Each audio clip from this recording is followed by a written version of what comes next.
Assalamualaikum warahmatullahi wabarakatuh. Bertemu lagi dalam materi sistem pembangkit listrik. Sekarang pembahasannya tentang biogas. Untuk biogas pernah kita pelajari sebelumnya pada mata kuliah energi baru terbarukan, di mana biogas itu sendiri merupakan suatu sistem pembangkit yang memanfaatkan gas metana yang berasal dari kotoran hewan, kotoran manusia, atau biomasa sisa pertanian, peternakan, dan lain-lain. Sumber biogas itu ada 5 yang sudah kita ketahui. Selain kotoran ternak atau kotoran manusia, juga bisa berasal dari limbah organik padat. Contohnya rumput-rumputan, hasil pertanian, terus limbah pertanian yang sudah tidak digunakan kayak tongkol jagung, terus sisa dari penggilingan tebu atau singkong. Ada lagi limbah industri makanan. Biasanya paling banyak itu industri makanan bungkusan ya, kayak sosis atau nugget. Biasanya menghasilkan limbah. Dan yang terakhir lumpur instalasi limbah cair. Untuk biogas sendiri, masing-masing sumber bahan baku itu mempunyai nilai pK atau berat kering. Seperti pada tampilan di layar monitor ini ada sumber bahan baku dengan satuan berat kering masing-masing bahan baku. Terlihat berdasarkan data paling besar itu ada pada kotoran babi. Mungkin dalam babi itu punya pengolahan sendiri ya, dan babi juga kan kalau makan tidak pilih-pilih. Dan yang terbesar berikutnya adalah tumbuhan alga. Barangkali ada yang tahu tumbuhan alga, nanti apa saja itu tumbuhan alga, jenis-jenisnya. Tumbuhan alga itu mempunyai berat kering mencapai 0,38 sampai 0,55 meter kubik per kilo berat kering. Nanti ada proses latihan perhitungannya.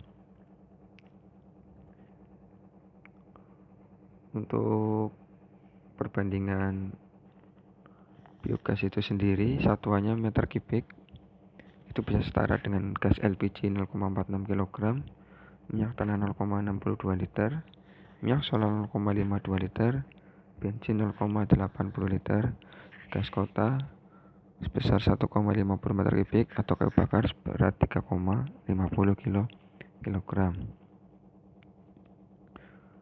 Untuk prosesnya di dalam tabung reaktor biogas itu sendiri ada fermentasi anaerob oleh mikroorganisme dan sedikit proses hidrolisis. Nanti ada pencampuran air di dalam digester. Digester itu tempat reaktornya.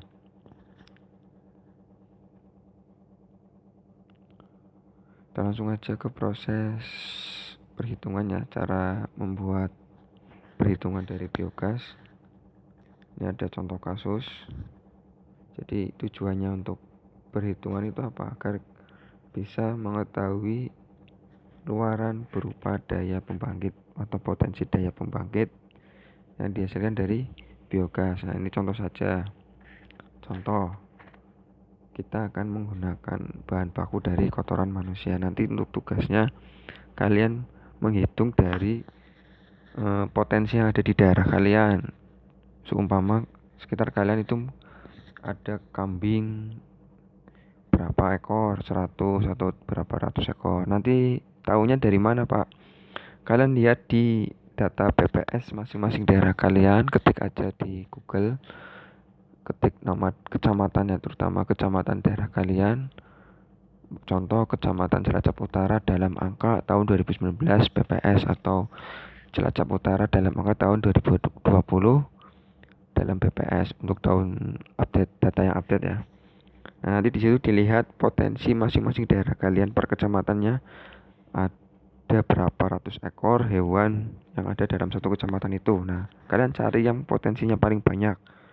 Mungkin bisa jumlah manusianya, atau hewan unggas, atau hewan ternak besar kayak kambing, sapi, dan lain-lainnya. Nanti dilihat potensinya.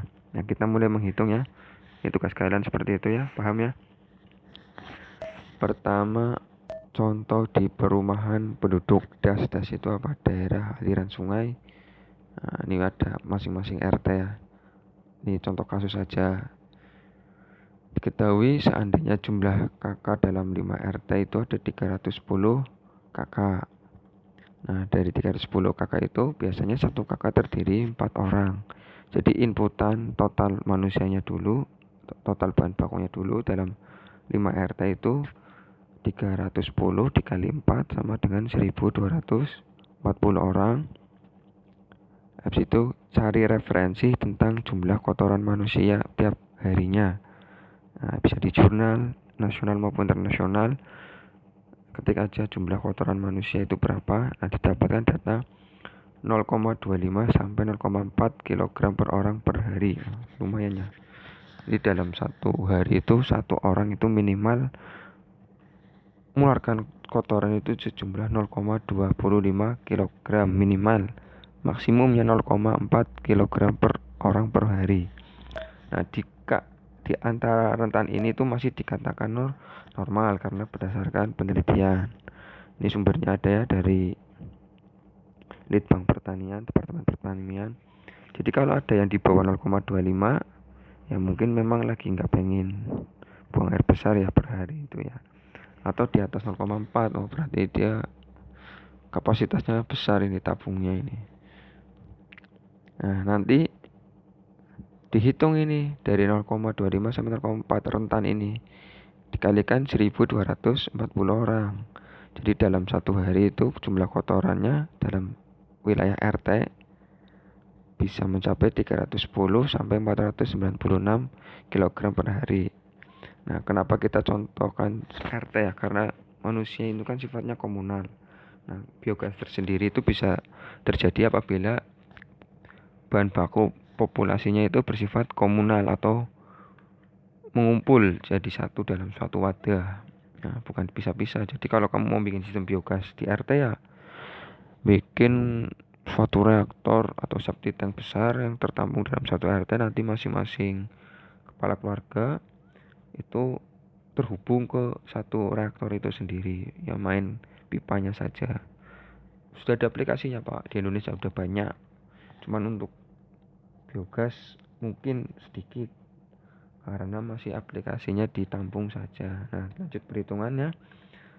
Terus kita cari perhitungan rasio C per N kotoran manusia. C per N itu apa? Karbon per nitrogen berapa. Masing-masing hewan ternak juga beda rasio C per N-nya. Di sini didapatkan rasio kotoran manusia, rasio C per N kotoran manusia itu bernilai 8 dengan kandungan bahan kering atau pK 23%. Nanti yang kandungan bahan kering cari sendiri referensinya. Masing-masing hewan beda-beda. Artinya 23% apa? Jadi kalau kotoran manusia terkumpul dalam 100 kg, ini kotoran baru nih manusia ini gelepungannya. Nanti ketika kering itu kadar airnya yang hilang itu bisa mencapai 77%. Artinya apa? 100 kg massa kotoran manusia yang basah tadi ketika dikeringkan itu hanya berbobot 23 kg. Nah, kurang lebih seperti itu. Nah, nanti habis itu kalian cari tahu data potensi biogas. Nah, kotoran manusia kan nilainya antara rentan 0,020 sampai 0,028 meter kubik per kilogram pK bahan kering. Nah, kecil kotoran manusia itu, jadi tidak begitu apa ya potensi, cuman ya potensi dari jumlah massa. Kita kan bisa mengumpulkan massa manusia dalam jumlah yang banyak, bisa 1000, 2000 dalam suatu komunal. Nah, setelah ada data-data pendukung tadi, kalian menganalisa aspek tekniknya. Aspek tekniknya bisa perancangan biogasnya atau perancangan reaktor sistem pembangkitnya.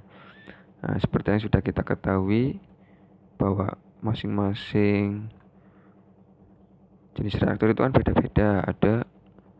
Ada reaktor yang berupa tabung atau kuba seperti pada gambar ini, atau bisa menggunakan pipa PVC. Nah,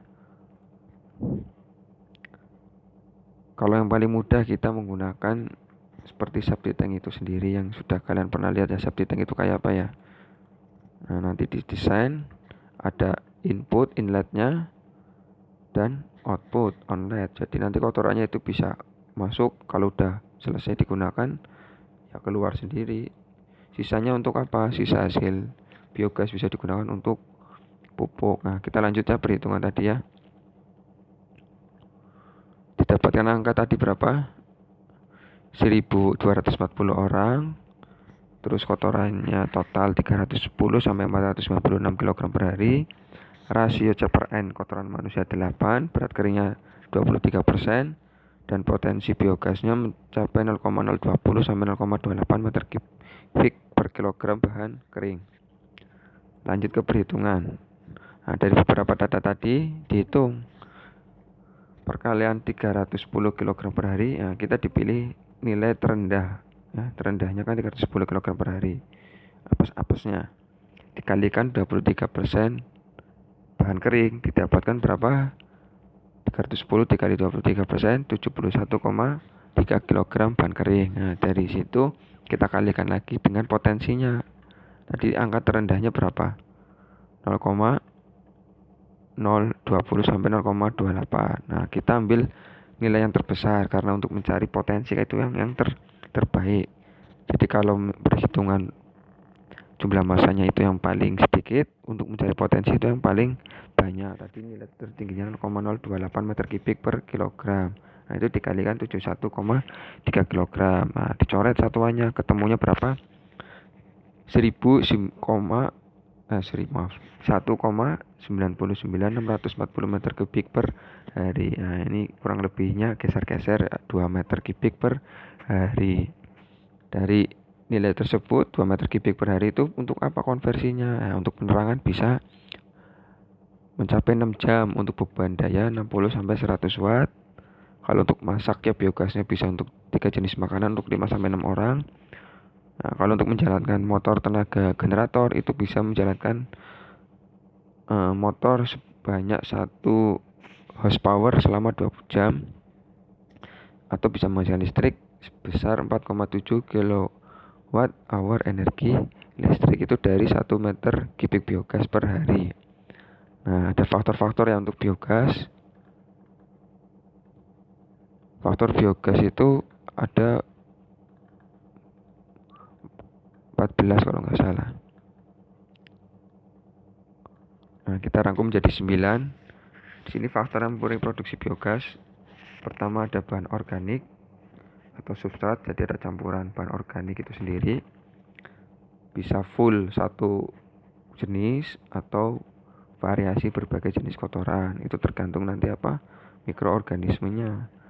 Terus imbangan itu perbandingan antara karbon per nitrogen C per N, derajat keasaman, temperatur, zat toksik, loading rate itu berarti tabung pengisian reaktornya. Jadi kalau kalian tadi bikin reaktor, kira-kira volume yang dihasilkan berapa dari suatu kumpulan populasi, tadi kan perhitungan 5 RT 310 kg per hari. Nah, nanti kalian ubah menjadi satuan liter per hari. Caranya gimana? Mencari massa jenis kotoran manusia. Nanti didapatkan satuan liter per hari. Nah, dari situ bisa menghitung loading rate-nya. Kira-kira butuh berapa berapa volume tabung reaktor kalau perharinya sekian. Nah, dihitungnya nanti untuk perkaliannya 14 hari. Kenapa 14? Karena dalam waktu 2 minggu itu gas metana sudah bisa dipanen. Bahas itu sistem pengadukan reaktornya, apakah diberi pengadukan secara elektrikal atau manual. Nah, 8 adalah starter kan biasa kita pematiknya, pemulanya. Yang terakhir waktu retensi itu apa? Waktu input dan output, jadi harus imbang. Inputnya berapa, nanti yang keluar dari reaktornya itu berapa outputnya. Jangan inputnya besar, yang keluar dikit. Nanti terjadi apa? reaktornya yo bisa full blebok mas. Banyakan atau berbanding terbalik, inputnya sedikit yang keluar banyak, yo gasnya nggak ada. Jadi ada perhitungan waktu retensi. Sekiranya sekian, nanti ada pertanyaan. Tadi tugas jangan lupa dikerjakan. Pertanyaannya tulis di kolom komentar ya. Untuk sistem absen seperti biasa, kalau ada pertanyaan, saya akhiri. Wassalamualaikum warahmatullahi wabarakatuh.